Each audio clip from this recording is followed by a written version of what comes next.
Hey guys, it's Phil here at the Embroidery Warehouse. We had a couple people message us asking about how we do our patches. We're going to be using our Butterfly two-head machine today to kind of show you how we do patches here. I'm going to go over how I sew them out, the material I use, and then I'll go through how I cut those out and the heat backing that I put on it. I'll even go over the temperatures and the pressure settings for your heat press if you choose to do it that way. So the first thing we're going to do is we're going to go ahead and look here at the material that I've got. I don't have the exact name for this, but you can pick this up at any of your local Walmarts, and it's actually perfect for doing patches on. The back side has kind of a rubbery material already attached to it, adhesed to it, and what that is that's going to be your stabilizer, as well as whenever you hoop it up, it keeps your material from slipping around inside your hoop. So if you see here, I've used a couple of larger hoops to do 6 or 7 patches on at a time. I don't have to worry about my material sliding around inside my hoop when I do that.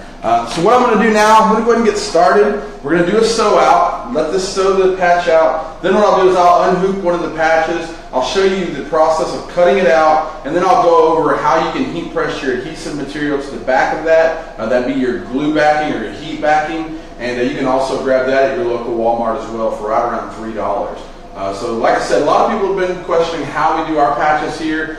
You can do it this way without having to have a serger or an extra machine. I do everything right here on this machine. If you look there on top of my machine there, you'll see my messer hat, and that is a pretty intricate patch that we did with this machine here. We did it on those large hoops and cut it right out with an X-Acto knife. And then the one thing I do myself is I like to use a little bit of a hot iron to go around and just lay down the threads in case you have a couple of stray threads that pop up when you cut it out. But as long as you use an X-Acto knife, this material perforates perfectly, and you can just go right around nice and easy and cut it out. And as you see, that's a pretty jagged patch I did there, and it's all hand cut. It just takes me about 30 seconds to cut that patch out with this material. Alright, so let's go ahead and start. We'll go ahead and begin stitching out the patch. Once that's done, we will go over how I cut that out, and then I'll tell you about how we heat press our heat backing onto that and get it ready to put onto a hat. And with this material and heat pressing the heat backing on it, you want to make sure that you use correct timing. I just use about 2 to 3 seconds of pressure around 400 degrees, and that applies my heat backing. And then whenever I actually apply the patch to the hat, I use 375 degrees Fahrenheit at a medium pressure for just about 5 seconds. And then you can go back over that and kind of heat press that one more time for a second or two just to get a firm grasp on the material. So let's go ahead and hit start. We'll get this patch going.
now we've got our patch sewn out.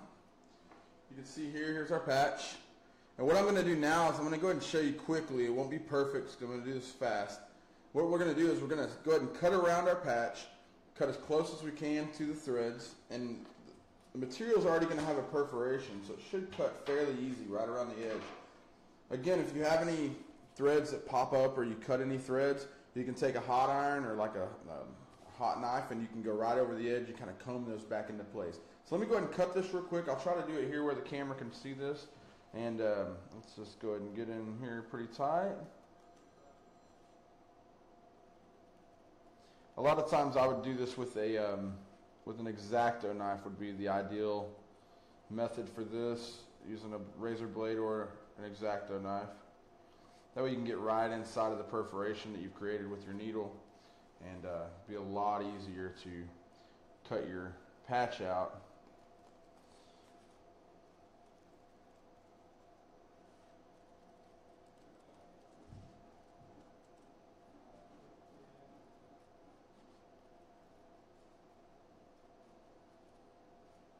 Alright, so now some people use a hot blade or a hot knife, and they'll go around, and what you'll do is, this is all polyester, so as we go around with a hot knife we can comb that down and it will actually perfectly take that edge off and leave you nothing but your satin stitch around the edge. Now the next thing we do is we go to our heat press, and at 400 degrees for 3 seconds I'm going to place my heat backing material with a nice firm pressure, and for 3 seconds I'm going to press that and I'm done. Now, once I've put my heat backing on this and I've cut it all out, it's all ready to go.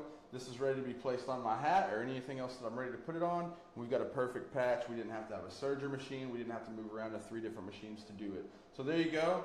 Black belt in hooping. Got a nice little patch there. This butterfly machine is an awesome tool for getting this done. And again, it's a great way to do patches on your machine right there in your shop. 1 patch or 1,000 patches. You can always get it done with the butterfly or with any machine that you have if you use this method. So go ahead and share this video. Make sure you comment below. Let us know where you're from. Let us know where you're watching from. We appreciate you guys watching all the time. This is Phil at the Embroidery Warehouse, and we are signing off. Hope you guys enjoyed the video.